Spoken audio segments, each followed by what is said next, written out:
All right, ahead of St. Patrick's Day, you may be dreaming of finding a pot of gold at the end of the rainbow, right? But if you're feeling unlucky, well, local financial professional John Vandergriff is here from Blue Ridge Wealth Planners. He's got some tips on how to create your own good fortune without the help of those leprechauns. So, John, first of all, how do we go about making our own luck when it comes to our money?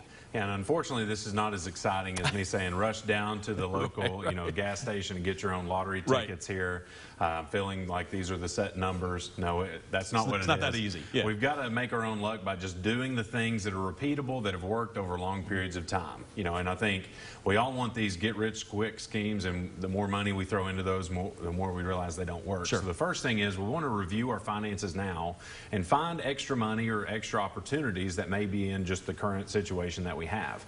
And taking those and first bolstering our emergency funds, which isn't as fun, but can be a very good thing. It's good to have. Unlucky time. Yeah. You want to make sure that you have those. 25% of Americans don't have an emergency fund right now. So we want to make sure that we start there, and then with anything that we have, we want to make sure that we're putting that to the future. Because as we were talking about, if you are one of these people that just scratches off tickets, if you would have taken that money over a long period of time and invested it, sure, you actually would end up with something that's a lot more predictable and a lot more valuable, and depending on what you invested in, a lot more likely to appear not out of thin air. No, thin air, but it'll be there for you. Right, exactly. So we want to plan for your future, make sure we consider that in the things that we look for. And then, really we want to make sure that we protect our family. We want to make sure that we protect our situations because, again, if we start to have bad money habits that we reflect, we think it's something that's just self-contained, and then it can be passed down from generation to generation. So doing the things that are time-tested,